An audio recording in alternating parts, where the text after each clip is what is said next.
Welcome to A Fine Time, The Nanny Revisited. This is a podcast about The Nanny, where we recap each episode and then discuss, sharing our own unique take on each episode. I'm Bernadette. And I'm Debbie. Today we're talking about episode 16, Schlepped Away. As usual, we're going to start with a brief summary of the episode.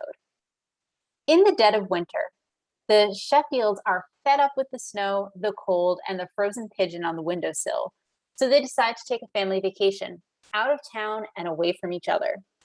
With the Sheffields and Fran going to the Caribbean, Cece decides to take a certain senator up on his standing invitation. Mother Nature intervenes, stranding Fran, the Sheffields, Niles, and Cece at the Fines' apartment because the bridges, airports, and weekends with the senator have been shut down due to a bad blizzard. Fran tries to make the best of the situation, dressing up as if they were in the Caribbean, introducing Maggie to the cute cabana boy, and warning Gracie about waiting before going snorkeling in the fish tank. Right after Fran explains to Maxwell that there's more warmth in this little apartment than in all the Caribbean islands put together, they find a love note to Sylvia from Polly the butcher. They jump to the conclusion that Sylvia is having an affair and that Morty is blissfully in the dark, contributing to a fairly sleepless night for Fran and Maxwell. The next morning, Fran confronts her mother, learning that Sylvia is not actually having an affair, but is rather engaged in a harmless flirtation to receive discounted meat, and that Morty knows all about it. All in all, the Sheffield family has a great time at the Fines' home because they were all together. Even so, as soon as the airport reopens, out they fly, except for poor Brighton, who appears to have been forgotten. Bernadette, do you have anything you want to add to my brief summary? No, I don't think so. Awesome. Would you like to talk to us about scene 1? Sure. So, usually we have the stock footage of the exterior of the house, the Sheffield house, and there are the cars that we like to mention. But this time, there is snow covering everything. It's snowing actively. We enter into the dining room where they are all having breakfast. Maggie comes in saying she's sick of all the snow. Brighton notes that there's a pigeon that seems to be frozen. Uh, again, Fran is in her robe Yep. in the scene, and they begin talking about, well, I believe Fran kind of talks about how, well, when she was younger, they would always go family vacation. And maybe, that might be an idea to get away from the snow. And she is pointing out a picture, I believe, In of a a family. magazine. Yeah, in a magazine, like, oh, look at this family. Oh, and that must be the nanny back here. And then Maxwell's like, couldn't be. Her mouth is shut or closed. Right. And notice how she points out, like, as Fran's holding the magazine over to Maxwell, who's that attractive brunette in the background? That must be the nanny. Mm-hmm. Yeah. And so in this scene, also just as a quick aside, because we've been talking about the children's ages, Mm-hmm. now Brighton is 12, according to the scene. And Gracie doesn't care where she goes as long as she gets color. They mention a specific place. Club Med. Not Club Med. That's in the next scene. The Cayman Club. Yeah, where apparently because Brighton is 12, he can't go into the room where like the adults are. So apparently they're, family separated. Where the teens are. Oh, okay, teens. Because So everybody's in different kind of, so there's adults, teens, and the children. And so Fran's aghast, at like the idea that on a quote unquote family vacation, everybody would be separated. Whereas the Sheffields are like, well, it's a vacation. Of Right. course we'd be like away from each other. Right. To them, And that's the whole idea yeah, of it. exactly. And so Fran says, no, well, we would always go to Miami. And Niles is like, well, how did you get there? And she says, drive south and hang a left at Hell. Because it's the summer, it'd be really hot. Or I guess, was she saying summer or winter? She said it was the off season. Well, off season would definitely make it the summer. Yeah. The whole idea of a snowbird is someone who lives, Yeah. half the year, you know, in the Yeah. rest of the world, and Warmer then climate. Yeah. goes in vacations, or vacations for a season or so where it's nice and warm. Yeah. And then she does give some advice for buffets. She says, go past the rolls to the lobster and shrimp. Um, and Maxwell turns to Niles and is like, "Oh, make note of that." He's like, "Okay." um, at, I'm going to put that on my list for future fun. Thank you. hmm And so again, it seems like okay, Maxwell's on board with that, but then Fran's talking, laying on thickly the guilt trip in terms of like, "Oh yes, you guys should go have fun. I'll be here shoveling snow." All that. And, Maxwell's trying to interrupt her. And Maxwell's like, well, if I'm going with the children, then, I expect the nanny to be there as well. And of course, Fran's thrilled, but, plays it off as, oh, well, it never ends. The work never ends. So essentially, by the end of this scene, it's established that Maxwell, the children, and Fran are going to be going away on vacation because when Fran asks, whether Niles would want to go, Niles is more than happy to stay behind and is Correct. very excited to get them on their way. Correct. So kind of to your point, like Fran basically says to Maxwell, "Oh, you'll all come back with a new lease on life. I'll be stuck here straddled with the old lease. I'll have to shovel snow. I'll probably fall, break my hip. You'll pick me up on your way back." Yeah. Yeah. Um, Really laying it on. exactly. Did you have anything else to add to that scene? I don't think so. I guess my only question for you, well, I'll say this is a mini spoiler. This is like the first time that Fran tries to get a vacation out of Maxwell. It will not be the last. Mm-hmm. Um, what do you make of the idea of separate vacations? Oh, like it for the quote unquote family vacations Exactly. that they described. Um, yeah, I mean, again, I'm more with Fran that usually you're with your family. Now, obviously, depending on the length of the vacation, you might, do your own thing occasionally. Right. Uh, and it might depend again on the ages of the family members who are participating. But generally speaking, the point of a family vacation is to do things together as well. So I don't know. What are your thoughts? That was sort of my thought as well. I mean, it made me think about when my family would go away for Passover when I was a kid.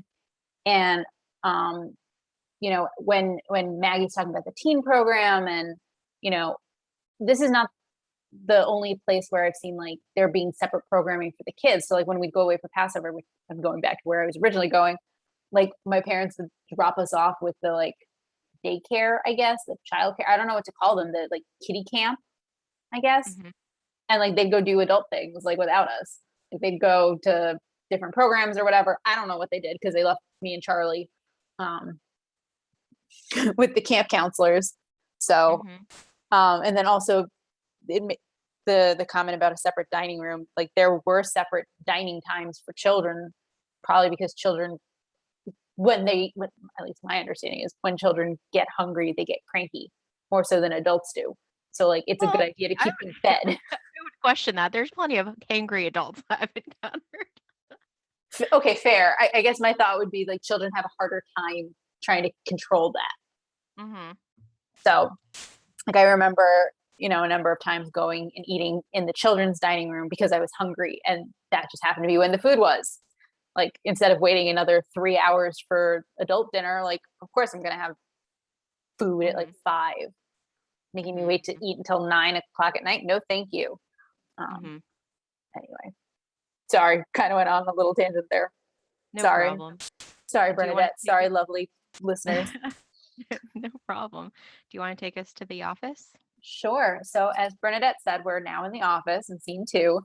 And Maxwell basically is breaking the news to Cece that he's gonna go on vacation, and she's marvelous. She thinks marvelous. She even thinks she's gonna go with them, and um, he tells her that it's really a time for me to be alone with the children, with the family. And of course, at that point, Fran um, bustles in to show Maxwell some of her shopping she's done for the honeymoon.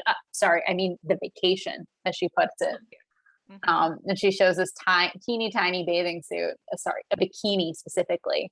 Um, and so, Maxwell had told Cece that she's on her own and she can go take a vacation. And Niles makes this kind of snotty comment. I heard Club Med has a desperate women with no prospects package. And Cece says, it's a waste of money, quickly adding, Mm-hmm. so I've heard.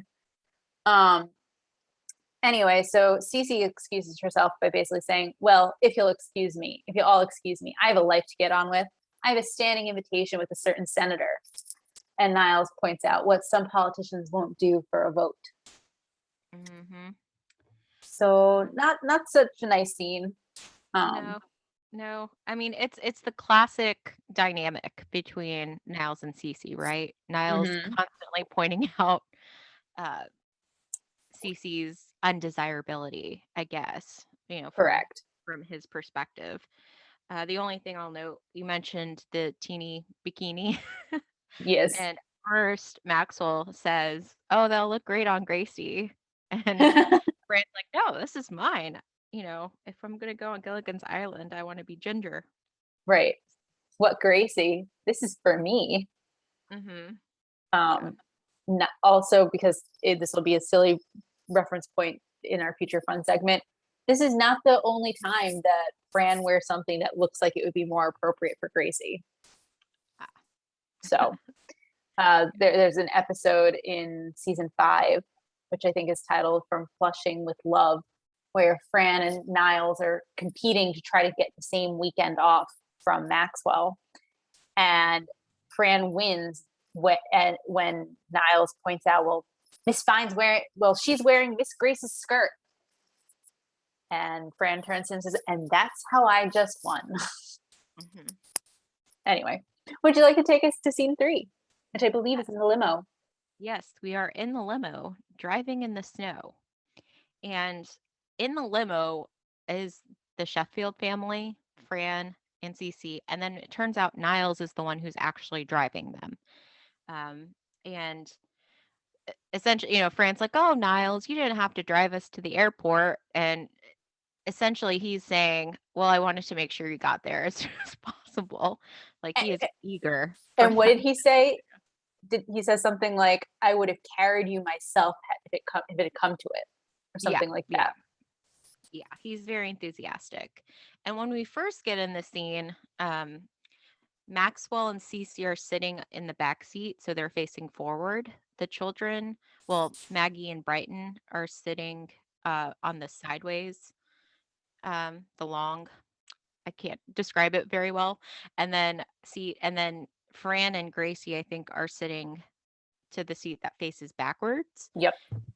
And so Fran notes that, she gets kind of sick when she's going backwards. So she asks Cece if she would switch with her, which of course Cece's not enthusiastic about because Cece wants to be next to Maxwell.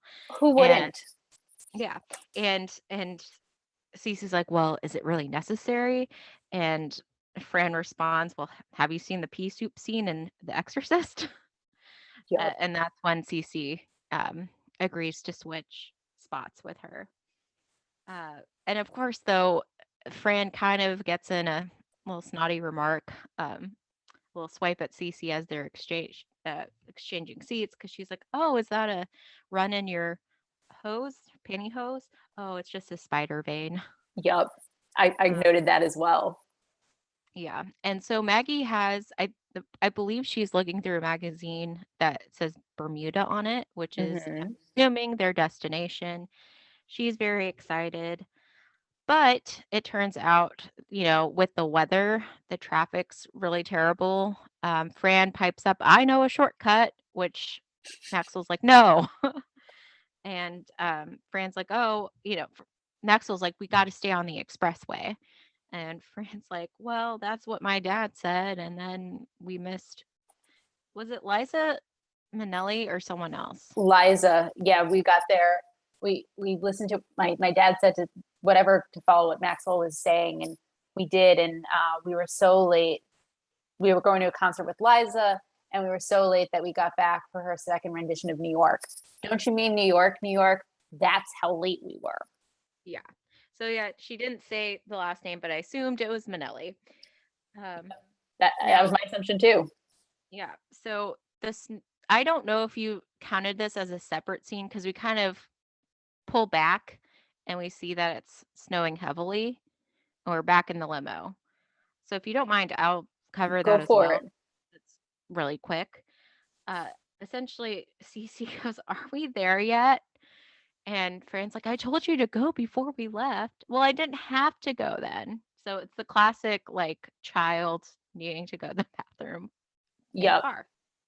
And actually, just as a Mhm. side note, I listened to a different podcast and they had, I think, a pelvic floor therapist or a specialist or something on. And basically her comment was like, the advice to like go before you leave the house is apparently bad advice. Now, again, neither of us is a doctor, so do not take your medical advice from us. But if I recall the interview correctly, you're supposed to wait until you actually have to go because otherwise you're training your bladder to tell your brain that you need to go to the bathroom more frequently than you do. Huh. Yeah. Interesting. I listened to the interview. I still go though. Yeah, exactly. I listened to that interview. I understand what she's saying, but I'm still going to go to the bathroom before I leave. Yeah. Just seems like the safer decision. Yeah. Well, so once we know that Cece needs to go to the bathroom, of course, Fran's gonna tease her, like, "Oh, don't think about rushing rivers or babbling brooks." And she starts pouring a drink right in front of Cece. Yep. And Niles can't resist teasing Cece either, so he starts singing in the rain. Yep. So, was there anything you wanted to add to that particular scene?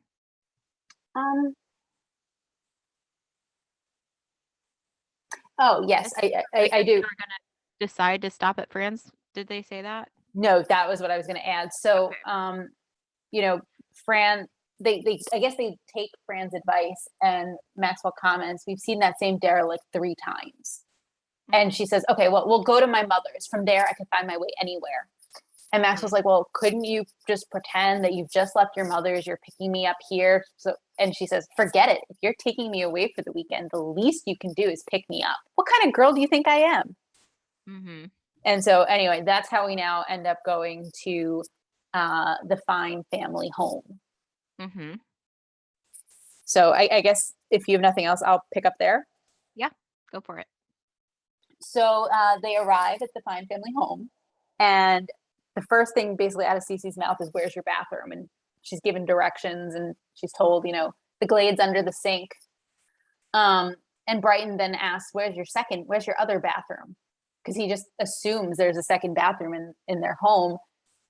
That's not the case. So Fran tells him, "Oh, it's in the luncheonette on the corner, but you have to order something. I recommend the grilled cheese." Mm-hmm. And Sylvia, of course, is very gracious and welcoming to Maxwell and the Sheffield family and Niles and to an extent Cece. But she turns to Fran, "Couldn't have called? I would have Windexed the couch." Mm-hmm. And of course, Maxwell's like, "Oh, no need to go to any trouble, Mrs. Fine. Like, we're not staying. We're on our way to the airport." She's like, "Oh, you haven't heard, have you?" Mm-hmm. No one knows what she's talking about because they've been in the car. Well, guess what? Sylvia just saw on the TV that all the airports and the bridges are closed. And it's apparently and I quote, "worst blizzard in 30 years. So Fran asked, "Did Kathy Lee go into the studio?" "No." "Oh, it's bad." And so, of course, Sylvia decides to help them make the best of it. The Caribbean, meh. You never know when there's going to be a revolution, a coup.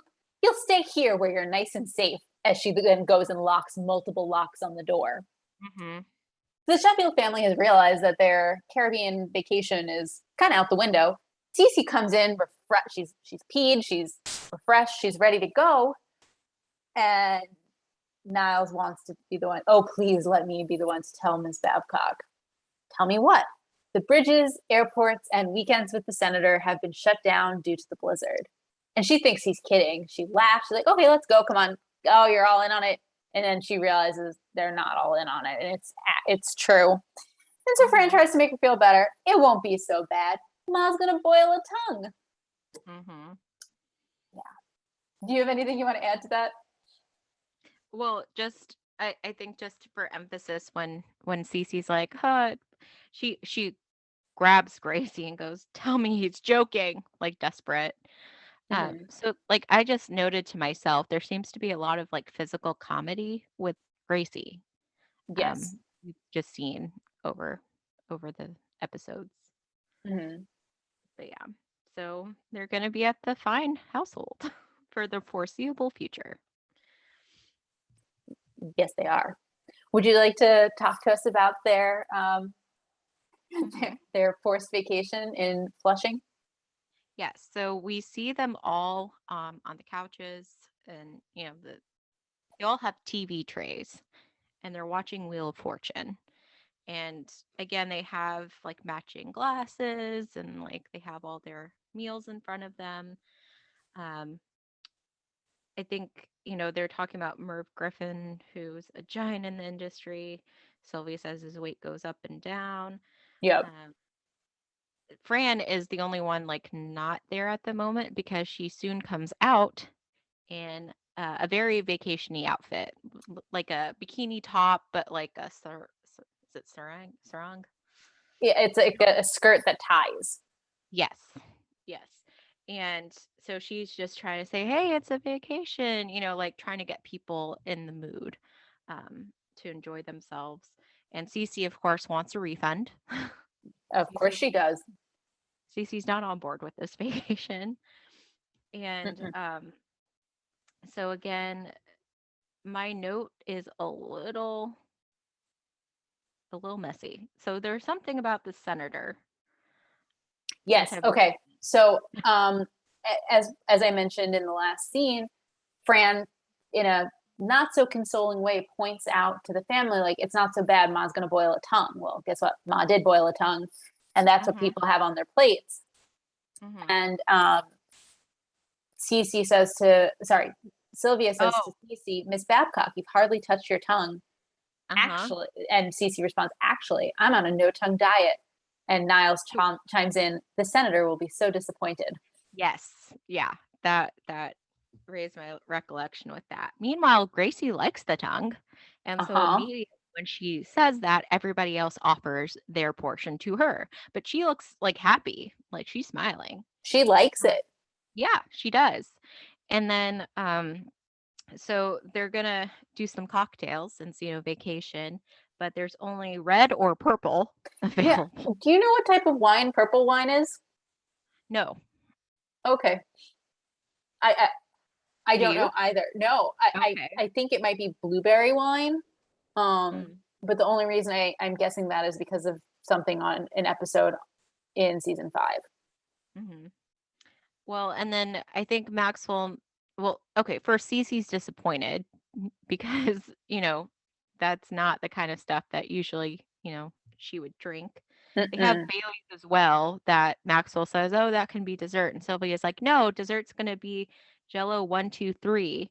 And Fran's like, isn't that from the early 70s? No, no, And no. Hold on. I'm sorry. I don't mean to cut you. I do mean to cut you off, but I apologize for doing so because this was such a good point. Ma, I thought they stopped making that in the early 70s. Not just that it Mhm, was from the early 70s, it was that they had stopped making it in the early yeah, 70s. okay. And Sorry, so continue. Oh, it's okay. Sylvia's response is, I've been saving it for a special occasion. Correct. Yeah. And Cece basically says, is it to Maxwell or Niles? I think to Maxwell. I think it's That to Maggie. Oh, okay. That basically like if this Oh, doesn't no, work. that's to Maxwell. Sorry, I thought you were Yeah, yeah. I was mixing. like, I don't think she'd say it to Maggie, but yeah, to Maxwell, like that if she holds up one of the alcohol, I think it's the cherry, the red one. Like if this doesn't put me out, hit me with the bottle, Yep. because she's just over this entire experience. And they've only just been there for like what, a A couple day, hours, a couple hours? Like, yeah, it has not been that long. mm-mm, mm-mm, not at all. Anything else you wanted to add? Um, no, I think that's it. Oh, actually, no, I take it back. So when the scene opens, as I think you mentioned, they're watching Wheel of Fortune, And Sylvia walks over behind the couch and she tucks a napkin into Maxwell's collar, like as he's sitting on the couch. I just want to point that loving gesture out. Okay. I will talk more about it. He kind of raises his eyebrows a little at it. Just a little. I'll talk more about that in our future fun shtick. So that's why I had to work that in. So the next scene, guess what? We're still in the apartment because it's still snowing. And Cece is sitting by the window and she's writing help, HELP, backwards on the window. And Grace, we see that Gracie is snorkeling in the fish tank and, you know, Fran stops her basically telling her, you know, I told you got to wait, what was it, 2 hours after eating tongue before snorkeling? Like, let's be safe. Brighton's in the back playing Mahjong. And, you know, Maggie's upset because by this point she should be windsurfing with this handsome guy, his big, strong arms around her. And Maxwell says, in your dreams, and even then I'll be watching you. So Maggie gets up and goes and sits near Cece by the window. And she says, I'm in hell. To which Cece responds, join the club. Yep.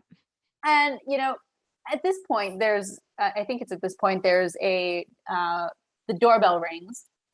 And Fran goes to answer. Oh, it's the cute cabana boy. And she opens the door and it's this. Who is also trying to get the door? Oh, yes. Niles tries to get the door and Fran's like, no, it's okay. I got it. Like that's kind of a running joke whenever they're at the Fiennes house. But so Fran opens the door and it's the cute cabana boy. And he's this like kind of awkward looking teenager. And so Fran introduces him to Maggie saying, do you want to meet a real life Shiksa goddess? And Maggie's comment to him is, we're stuck here. And he says, I've been stuck here for 17 years. At least you get to leave when the snow melts. So when Kenny, his name is Kenny, I should have mentioned that. And when Kenny came to the door, Fran asks him a list of questions.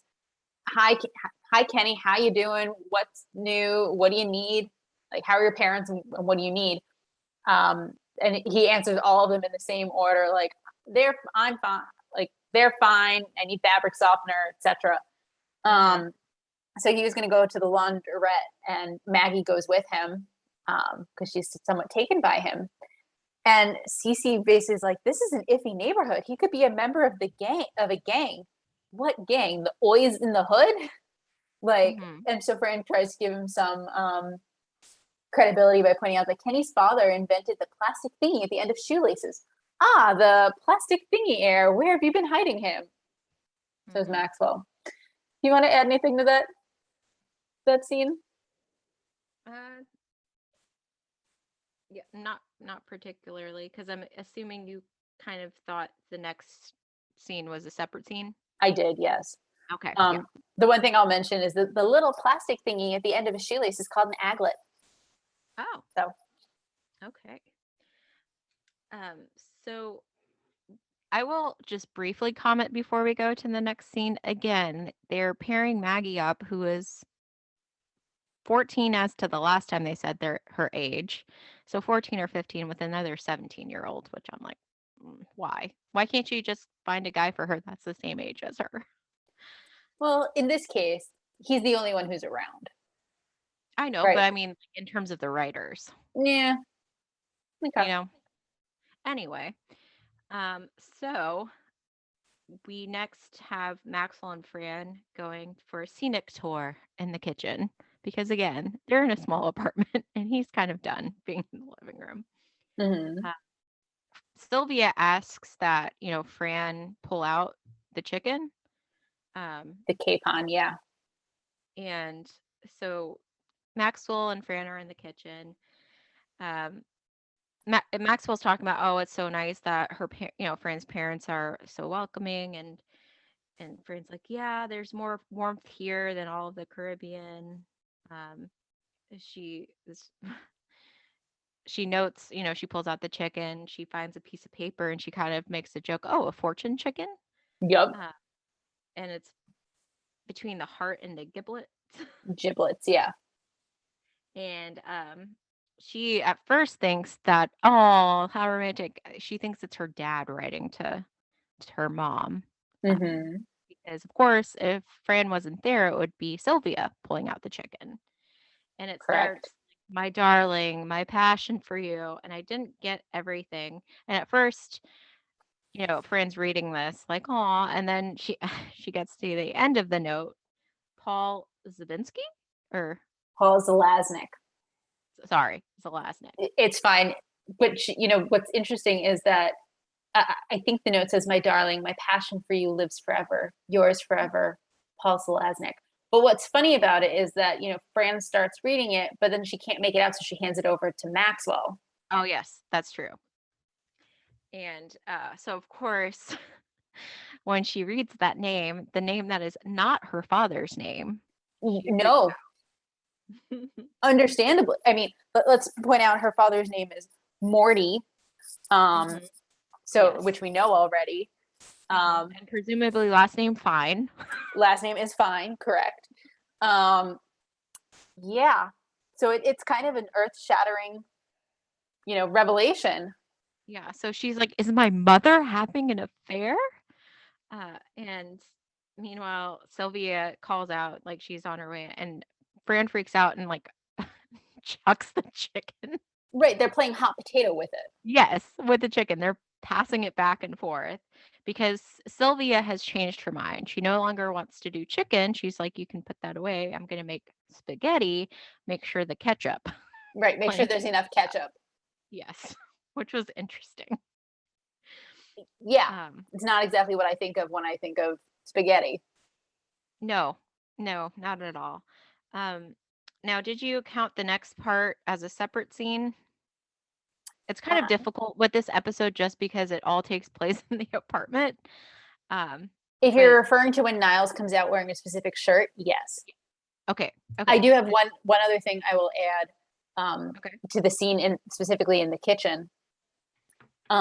Maxwell basically tries to comfort Fran and is like, there it might not be what you think. Like the note could have gotten there some other way. And Fran's like, how? It sat on it? Like Mhm. it's a good question. Like, nice job, Maxwell, trying to be helpful. But Mhm. Fran's panic is a little bit greater than his reason right there. So, Mhm. Yeah. so yeah, then in the next scene, I guess it's my turn. Yes. Okay. So Sylvia is dragging Niles out. Everybody come look. And she pulls Niles out, and he's wearing this long sleeve shirt, which says world's greatest lover on it. Yeah. And Sylvia's babbling on it, how she bought the shirt for Morty to wear when they went away. And Niles is like, I hope no great expectations accompany this outfit or something Mhm. like that. Yeah. And so, Maggie and Kenny come back and they part company, and Kenny says to her, if this heiress thing doesn't work out, you could have a great career in fluffing and folding. And she basically like, thank you, shalom, as he leaves. Mhm. Um, and then she comments, I hear Jewish men make excellent husbands. And Max was like, I wonder who told her that. Fran's like, must have been Niles. He's always whispering something in her ear. Yeah. Probably Niles. Exactly. That totally sounds like something Niles would tell Maggie. That's all I had for this pseudo scene. Well, Maggie notes that she's like, "Doesn't Kenny look like Luke Perry?" And Fran is like, "Oh, she's as blind as my father." Yes, good point. Yeah, so obviously Maggie is, as you referenced before, kind of taken by Kenny at this point. Um, but yeah, we then go, it's nighttime, and out in the living room, the couch has been pulled out, and uh, we have Maxwell sleeping there with Brighton, and then Niles is on the floor. But they're not really sleeping because Brighton is having, uh, like, what did he call it? The Uh, boxing dream again. yes. And Fran has come out, and she kind of steps on Niles, who's on the floor.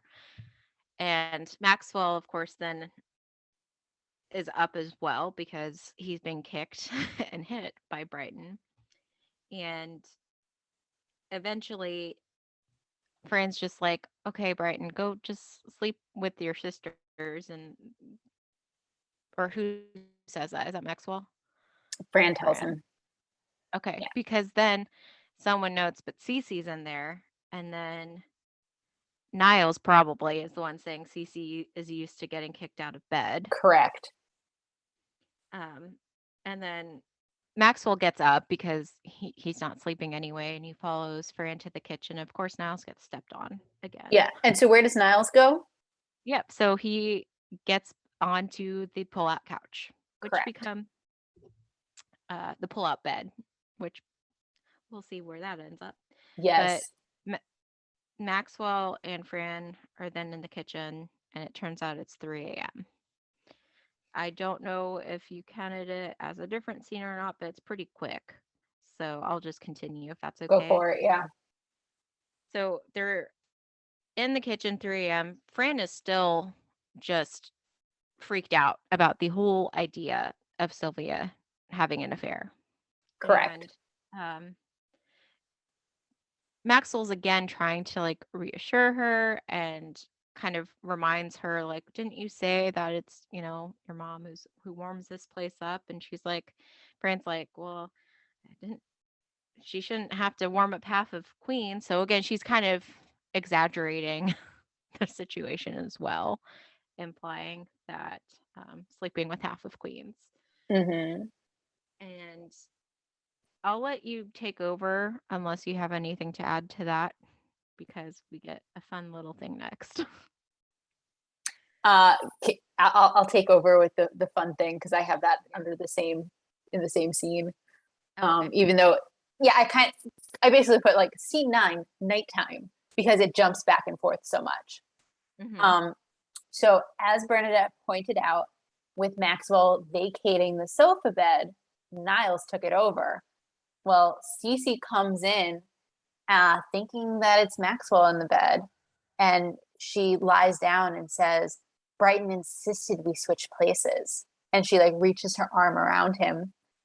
And Niles deadpan says, if you're looking for the hot water bottle, that's not it. Mm-hmm. Well, and what I thought was interesting is Niall's facial expression as Cece is snuggling up to him because she's full on snuggling, like big spoon. Yeah. And he kind of has like this, he's not like grossed out or anything by it. He's somewhat delighted. I don't know how to describe it. Did you notice his facial I expressions? didn't, but now I wish I had. Because I mean, the cat with the canary or cream or whatever the phrase is, he's just like waiting to pop her balloon in terms of her enthusiasm, thinking that she's finally gotten close to Maxwell. Like he can't wait to ruin that for her. I'm not going to be able to wait until we get to the future fun section. That is something that happens again, particularly in the Pen Pal episode in season 3. Okay. That's all I'm going to say. For Okay. those of you who have watched the series and are familiar with the Pen Pal episode, the only thing I'll say is the word chicken, and you'll know what I'm talking about. Which is ironic since there's a chicken in this episode. Correct. I never made that connection before, but for those of you who have seen this, who know what I'm talking about, you're probably laughing your butts off right now. So, woohoo. Yeah. Since that was such a quick, do you want to take the next scene as well? Yeah, so we're now in the morning. It's now morning time, and by morning time I mean regular morning, like when normal people are awake, not 3 a.m. And it's breakfast time, and I think Sylvia is encouraging people to eat up, eat up. And Fran makes a snide comment, well, yeah, the faster we eat, the sooner you can go shopping. And it turns out Gracie is actually playing a game. She's playing Cleaning Girl. Mm-hmm. And she turns, all right, Mrs. Fine, like I'm done, or something like that. And so we find out she's playing, as I said, Cleaning Girl. And at the end of the day, she gets $1. $1, Ma. Well, she's got no experience. So things are bubbling up between Fran and her mother. And Sylvia says, Fran, I'd like to see you in the kitchen. And Fran says, "No, Ma, I'd like to see you in the kitchen." Sylvia responds, "Fine, have it your way." And so they walk into the kitchen, which is, 20 feet over, 10 feet over. Mm-hmm. So do you mind if I talk a little bit? I'll start with in the kitchen. Yeah. Okay. So they're in the kitchen, and at the same time, they say this perfectly in sync. "What's with me? What's with you?" Like they go, "What's with you? Me? What's with you?" Thank you. Yes. Yeah, Yes. So they play this game where they have the exact same reaction. And so they end up closing the foldable window doors. I don't know what to call them. Yeah, like the little divider between the kitchen and like the living room. Yeah, because there's like a little counter there. Right. And so they close it up. "We'll start lunch." But of course, like their voices carry that closing those little doors is not really gonna soundproof anything. You know, and so Fran asks, "What's going on here?" And they open, I don't remember what type of meat it is, but oh look, mail's Top in. sirloin. Thank you, top sirloin. Oh, look, mail's in. And Sylvia tries to defend herself. "Polly the butcher takes very good care of me." And then, "Fran, have you been going through my meat?"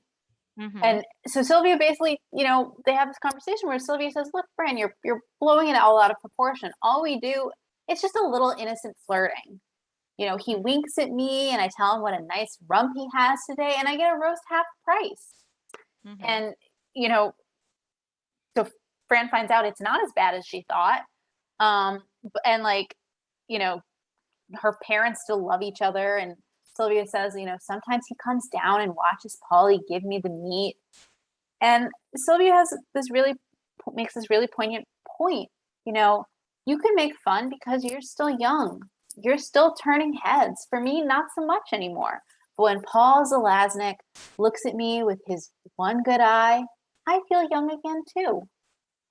And, Sylvia then goes probably a step too far by telling Fran that your father and I have better sex with a full freezer. Because right before then, after Sylvia's explaining it's innocent flirting, they live on a fixed income, so anything helps. And that Morty knows because he comes down, sometimes he watches Polly give her the meat. Fran's kind of like, "I think I can live with this." Right. And then Sylvia kind of takes it a step further. And then Fran's like, "I didn't need to hear that." "There'll be no sleeping tonight," I think is her response. Yeah. Yeah. So then, unless you have anything to add in the next scene, all yours. Go for it. Everybody's dressed up as if they're on vacation in the Caribbean. Wheel of Fortune is on. They're all into it. And they're eating again, and it's something Derma. Stuffed Derma that Sylvia is offering to Brighton. Gracie offers it to Brighton. Oh, Gracie. Sorry. Go ahead. Yeah, but it's she's like, "Oh, it's skin," because of course now after the tongue and stuff, Brighton's like, "What is this?" And then Fran's like, "No, it's not. It's intestines." Correct. That gets Brighton up and running to the bathroom. Morty, get out of the bathroom. Yeah, I noted that Kenny was also sitting with them around the table as they're watching Wheel of Fortune. Gracie notes like, "Oh, she's had a great time. She wants to come back again next year for vacation." Right. And then, everybody's like, "Oh yeah, this has been great." And then Cece comes from the back and notes that the roads are all clear. And so Fran's like, "Okay, everybody, time to pack up." And that's the gist of that. But we note in the next scene where you can pick up. Can I just say one other thing about this scene?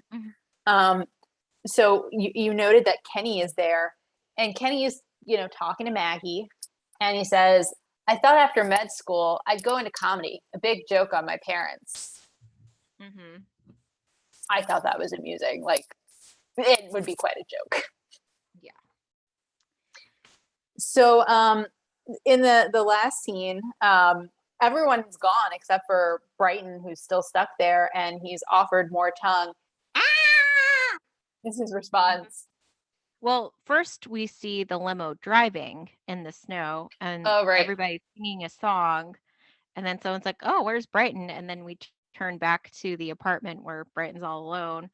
Sylvia's offering him more tongue, and he does a Macaulay Culkin Home Alone type of screaming face. I knew that looked familiar, but I couldn't place it. Yeah. Yeah, I think it's referencing when Kevin's left alone. So, yeah, that's the episode. That is the episode. Do you have any overarching points you want to talk about before we jump into our shticks? I kind of briefly highlighted the whole age thing still. Mm-hmm. But yeah, I think it was very interesting that they all stayed in that one location, like in a relatively small compared to their home, apartment. So I don't know if I really had other overarching. Did you? No, but I'm really bad with directions and how to get places. But I do wonder if they were stuck there because the bridges were closed. My mother is probably thinking to herself, how can Debbie not know how to get from Queens to Manhattan? But I feel like there's a bridge involved, and therefore they might have been stuck. For a little bit, I actually thought, could Sylvia be making this up to like have them stay? But it doesn't seem that was actually the case, since again, Cece later gets the news that roads are clear. There is a bridge, I think. Sorry, I went to Google Maps, and I'm pretty sure there's a bridge. It looks like there should be a bridge, or maybe it's not a bridge; it's a tunnel. Oops. However, I wouldn't be driving around in the worst blizzard in 30 years. So I don't blame them. That's fair. Definitely fair. Okay, I'm gonna stop trying to Google Map this to figure out how we would get from point A to point B. Thank you, listeners, for your patience. Which of our shticks would you like to start with then? Let's just go from the beginning. Favorite fashion? Sure. Would you like to start? Yeah, I mean, again, I think most memorable is definitely when Fran comes out all ready for vacation. Yes. Because she also has like a flower in her hair. She so does. Very like vacation-esque. Would you wear that? No. I'm just asking. I could be persuaded. I couldn't pull that off, but I don't think anyone could pull it off as well as she could, but I could be persuaded to try. Another memorable outfit, though, is when Niall shows up in that world's greatest lover shirt. Yep. He has such a straight face on. Yeah, that I could not be persuaded to wear. No. But again, we're primarily in one location, there's not a ton of different outfits in this particular one. Did you have any that you liked in particular, or hated? So I guess I wanted to just mention Gracie's red coat because I really liked her coat. I'm not sure if that really counts as an outfit, but I like it. An article of clothing. I thought it was very cute and I liked it. I was not crazy about Fran's pajamas. They're for those who haven't watched the episode recently, it's like a leopard print that, except the sleeves are like the tan, and then the rest of the top, and then the cuffs, and I don't remember the pants, but red with leopard print. I'm just not crazy about it. I didn't really like it. I have a note about Maxwell's blue button-down pajamas. I liked his pajamas. I'm pretty sure this episode is where I got the idea that men wore button-down pajamas like that. apparently not all men do. Mhm. So disappointment in my adulthood. Um, I will just point out this is sort of tangentially related to fashion. I don't know if you caught the names of some of the different stores that are referenced by Kenny and Oh, Fran. yeah, like House of Blouse. The Blouse House, Oh, Ronnie's sorry. Slack Shack, and Yeah. Vinny's Jacket Racket. Yeah. So Mhm. yeah. I will point out that Fran was wearing another bathrobe. So Yes. Yes. Just had roses on it mhm, in the first scene. Yeah. Classic Fran. correct. And then the last thing I'll mention is Sylvia's house dress, which is also a leopard print. hmm So, do you have any other fashion you want to point out? I was not really a big fan of what Fran was wearing in the limo, uh, with Oh, the the multicolored.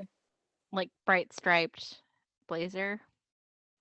I can't remember if we've seen it before or if we will I see it mean, it's again, very but it's at least similar to something we've seen before, if not the same. we, But I mean, she wears that with some frequency. So, yeah, yeah, yeah.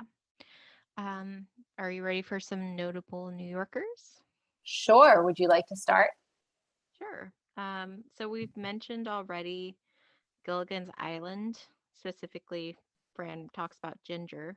Hmm. And it's kind of interesting because later on, whenever Maxwell and Niles were watching Gilligan's Island, apparently Maxwell is not familiar with Gilligan's Island because he's like, "You mean to tell me that they never left?" And Fran points out for another notable New Yorkers that, oh, he did leave once and came back with the Harlem Globetrotters. Right. I will just point out this was in my future fun, but Maxwell's fascination with Gilligan's Island comes up again in season 3. Oh, really? So, but he, it's sort of like he doesn't retain what it is, or he just hmm in season 3 he wants Brighton to stop watching it and go do something else. Yeah. Well, we've also already mentioned Liza Minnelli. Yep. For those of you who, I think she's actually been referenced on previous episodes as well. Probably. I wouldn't be surprised. But she's the daughter of Judy Garland, who is in The Wizard of Oz. And she was um, a singer actress in her own right as well. And dancer. Mhm. Yes. Um, did you have anything to add with Liza? No. Okay. And again, Niles was Singing in the Rain, which is also a movie, Singing in the Rain. It's also a song by Arthur. According to Wikipedia, it is a song by Arthur. Yeah, by Arthur Freed from 1929. Oh, interesting.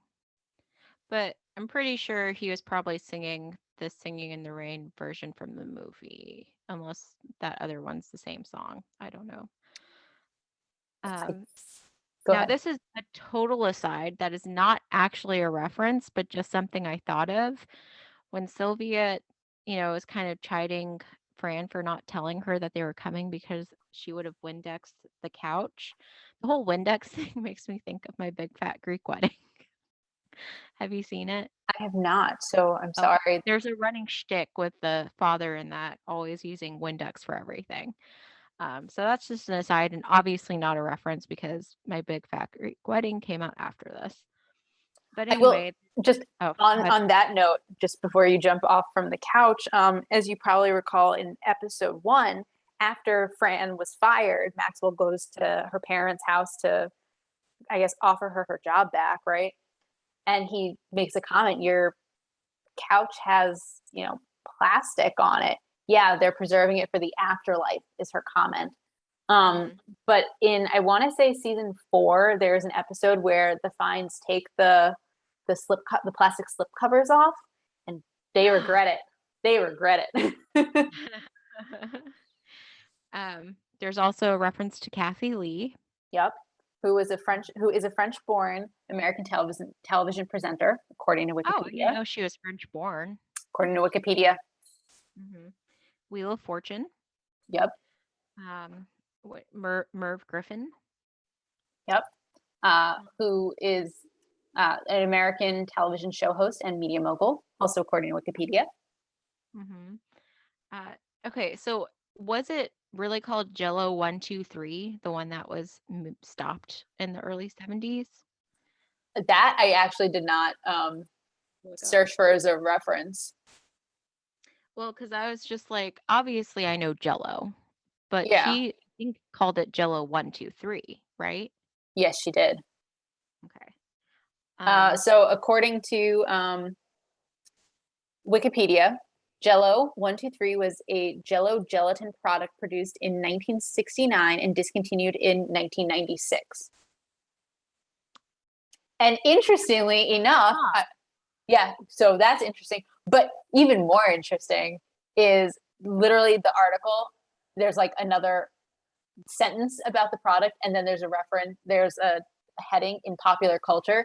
And bullet point one, I will read to you, and I quote, in season 1, episode 16 of the TV show The Nanny, Fran's mother prepared Jello 123 for her and the Sheffields. Fran notes that it hasn't been produced in a long time, and her mother claims she's been saving it for a special occasion. End quote. Well, there you go. And there's also a reference to the nanny, like under the references section. I'm so happy. Nice. So, we already mentioned the Harlem Globetrotters, um, who like tend to make appearances in various shows by reference. Like, I'm pretty sure Scooby-Doo had them on as well. Um, let's see here. I have The Blue Lagoon, which is a movie, and Brooke Shields was in it. And then I didn't catch the name of who, because Fran compares Maggie to Brooke Shields and then Kenny to, I'm David assuming, Brenner. yeah, okay. So, Blue Lagoon, as you pointed out, according to Wikipedia, is a 1980 film about a romantic survival drama. Brooke Shields is an American actress and model. David Brenner, according to Wikipedia, is an American comedian, actor, and author who often appeared on The Tonight Show starring Johnny Carson. Oh, there you go. Because yeah, he definitely was not the main, like the male lead in Blue Lagoon, right? Like that's what I'm getting from how Fran talked about it. It seemed like she picked someone who was not the actual male lead. Yeah, so according to Wikipedia, Blue Lagoon, I will speak slower, starred Brooke Shields, Christopher Atkins, Leo McKern, and William Daniels. Okay, yeah. So okay.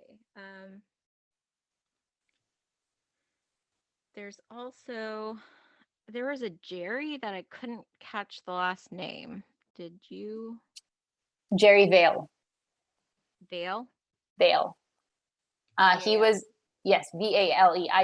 Yeah, he was, according to Wikipedia, an American singer and actor who was very popular in the 1950s and 60s. Okay.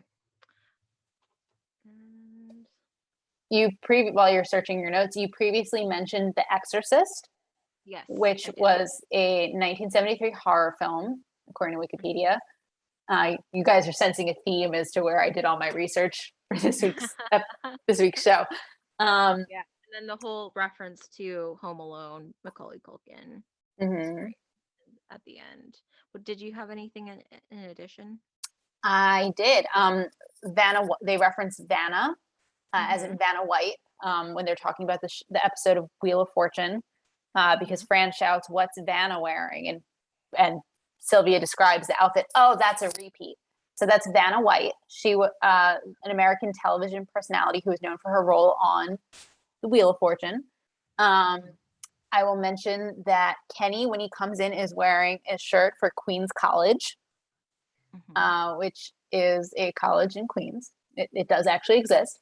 You previously mentioned Luke Perry, who, according to Wikipedia, was an American actor who apparently was on Buffy the Vampire Slayer in 1992. So a little bit before this. Oh, the movie?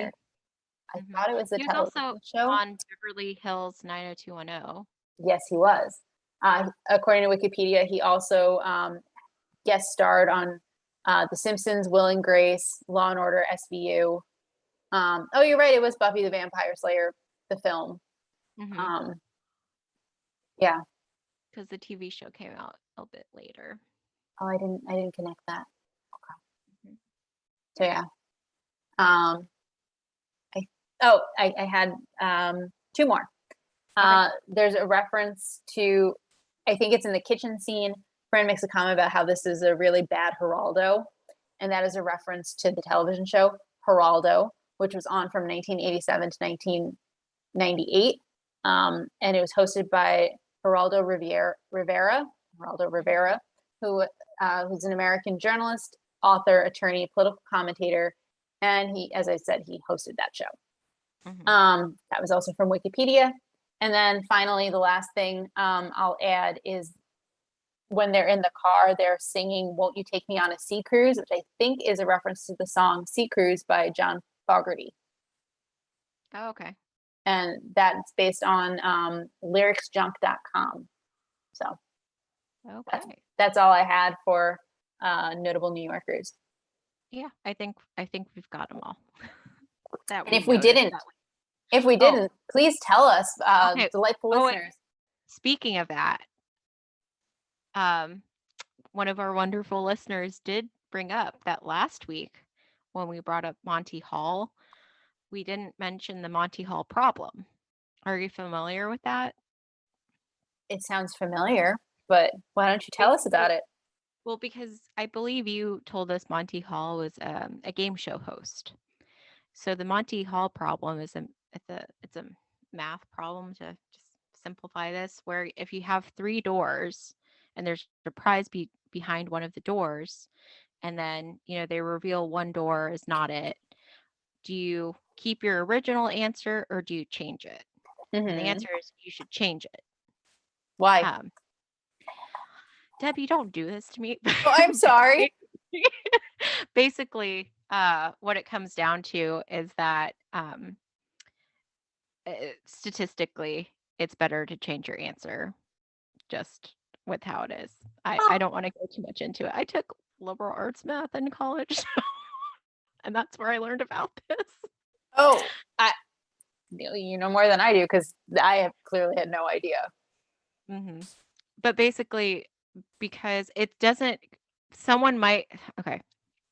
Essentially, if you're given three doors, one of the doors is taken away. Some people view the remaining two doors as your chances are 50-50, but really they're not, because originally there were three doors. So when you originally picked, it was not a 50-50 chance of getting it. It's just that you've since learned that one of the doors is out. And just however it works out, it's better to switch your answer. Interesting. Mm-hmm. That's really, really fascinating. Yes. And I'm sure if anybody wants to learn more, again, I'm not claiming to be an expert on this. Or heck, if any of our wonderful listeners are an expert and would like to come on a future episode or give us a summary for us to read on a future episode, a better explanation than I did, please write in. But yeah, I did, since you mentioned that, I did want to note that was a listener did bring that up. Thank you, wonderful listener. We appreciate all feedback, as long as it's kind. Yes. If we miss something or we say something wrong, you please feel free to point that out, but do it in a kind, respectful way. We'd appreciate it. Yes. Agreed. Okay. So does that mean yes? Okay. All right. So we're going to start with beef tongue. This is a traditional Jewish food in the Ashkenazi world. Not something I can really talk too much about other than that. Sounds kind of gross to me. I thought, even when I wasn't a vegetarian, I'm pretty sure I thought it was gross. We hear the word shiksa again, which we heard in episode 1, which, as a quick reminder, means a non-Jewish girl or woman. Not usually it's not a very positive, have a positive connotation, but here it does, because Fran's talking about Maggie, who she clearly loves. When Maggie is saying goodbye to Kenny, she says goodbye by saying shalom, which sounds so weird, but shalom means hello, goodbye, and peace. So she did use it correctly. It's just not something that I think people use in everyday conversation. Mm-hmm. But I will say that in Yiddish, there's a greeting, I believe. Yeah, it's a greeting which is Shalom Aleichem, which means basically peace be onto you or something, be upon you. So just a side note. Stuffed derma, you pointed out, and Fran kind of already explained what that is. It's not stuffed skin, it's stuffed intestine. Also a traditional Jewish food. And then I will just point out that Fran's mother's original direction is to smear some creamy mushroom soup on the capon. That would probably not be kosher or even kosher style because creamy mushroom soup sounds like it would have cream in it. To smear means to basically like spread over, like you smear cream cheese on a bagel. And then the last thing I'll point out is the sausage that is being served at breakfast would probably not be kosher. So, well, wouldn't the title of the episode also follow yes, under this category? excellent point. And it's funny because as I was saying it in our introduction, I was like, I should make sure that schlepp is in my Yiddish Kop notes, and then I totally forgot. Yes, schlepp. It's to like drudge or to travel. It's a hurdle. It's a pain in the butt. So yeah. And so based off of your reaction earlier too, though, I'm assuming the whole ketchup thing is just a fine thing. It is not just a fine It is thing. not? It isn't? So if you Google ketchup on spaghetti, there are multiple recipes for ketchup spaghetti. So again, that's not the type of spaghetti I've had. I've definitely had ketchup noodles at least once, but it was not prepared by someone who was Jewish. Oh, okay. So no, it's an interesting food choice. It's not my favorite. That's all I had for Yiddish Kop. Yeah. So do you want 90s nostalgia? Old cars? Yes. Yeah. And then the whole thing, again, we've discussed this in previous episodes as well, but the whole thing with not letting Sylvia know ahead of time before they showed up. Obviously, they didn't have cell phones. And to that point as well, that when they're all in the apartment, if it was, 2021, everybody would be on their phones. Correct. Doing their own thing. And kind of along those same lines, they didn't know their flights were canceled until they got to the Fines' home. Yeah, you would have gotten some type of text message or severe weather alert, with respect to the blizzard. Right. So I'll also add, just because they look a little dated to me, the TV trays. The way they're eating, like in the living room using these TV trays, to me that just looks a little dated. Not sure they actually are, but that's just how it looks to me. Yeah. Yep. I mean, a lot of the set, obviously also looks dated. But and also like to some extent the clothes they wear for like the vacation seem a bit more dated to me. But yeah, other than that, like we mentioned, this is in some ways kind of like a bottle episode where the majority of it is just in Sylvia and Morty's apartment. So right. So I guess it's time for future fun. Yes. I have a whole bunch. Okay. All right. In addition to the things I've already said. So first off, you mentioned Fran's advice for buffets. In season 3, Fran gives very similar advice where they are at a buffet in Atlantic City where Maggie is having, green bean salad or 3-bean salad. And Fran tells her, what are you, an amateur? Go directly to the shellfish, which also is not kosher, but side note. Kenny will be back in just a couple episodes. He will appear, actually it's next week. He will be in the episode Stop the Wedding, I Want to Get Off. The concept of Jewish men making excellent husbands comes up again in the episode titled The Chatterbox. Also in season 6, Maggie finds a nice Jewish boy. I won't tell you what happens with him or to him or anything else, but she does find a nice Jewish boy. In season 5, Fran convinces Maxwell to take the family to Niagara Falls and to Bermuda, I believe. So in the episode from Flushing with Love, which I know I referenced already earlier today, Fran ends up bringing the Sheffield family to the Fine family reunion. In season 6, Sylvia and Morty end up moving into the Sheffield home, and Sylvia does more mothering of Maxwell. So, like, as I made sure to point out, she tucks the napkin into his collar.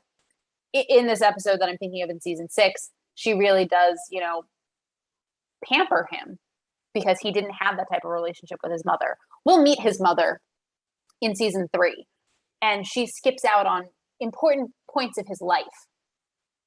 So you see why he clings to someone like Sylvia, who is warm and loving towards him.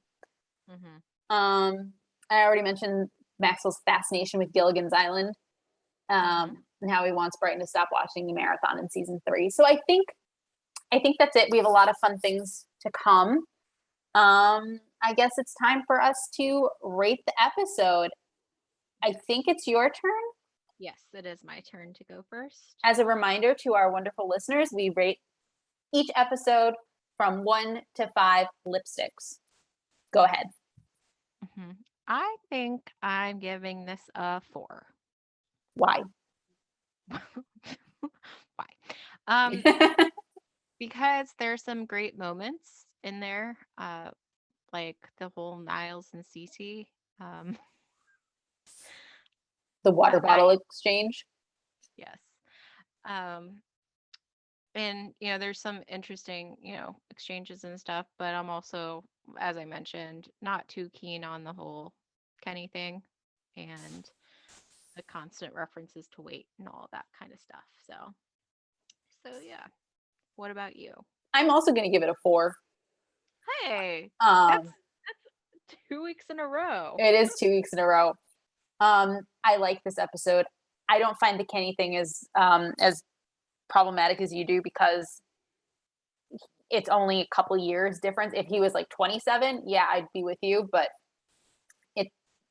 it just seems normal to me that she would be drawn to a slightly older teenager.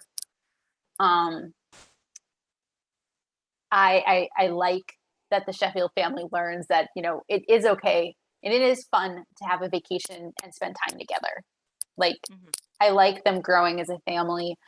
I really enjoy the plot with Paul Zelaznik. He went through my... Oh, how could I not put this on the list? This is not the first time that, this is the first time, but not the only time that Sylvia is accused of having an affair. That's Sylvia. There is an episode in I can't believe, like, it's not on my list, but like, it's something I think of every time I watch this episode. There's an episode in season 6 called Maternal Affairs. I won't say anything else about it, but how could I not? I like it. I do enjoy the nighttime, the musical bed situation. I just think there's a lot of endearing moments in this episode, and I like it. It's warm and I like it. So that's why I'm giving it a 4 as well. I'm shocked 2 weeks in a row. You're right. Well, when you said why, I was like, does that mean she liked it more or less than I did? I wasn't Sorry to give the same rating. I didn't mean to sound so snippy about it. I was just like, there was like a pause, and so I was like, okay, well, now you need to explain it, and so I'm going to jump in, but in case you're like taking a breath or something, because who breathes while they're doing a podcast, right? Like, right. In case you just needed, just in case you were about to start talking, I wanted to get the question in so we didn't talk over each other. So yeah, no, we agree. I think this is a delightful episode. As we're seeing, as our wonderful listeners have probably noticed, my ratings have gotten, on average, higher as we've gone further into season 1. Because I feel like the show is starting to hit its stride, and I love this series. So anyway, unless you have anything else. I do not.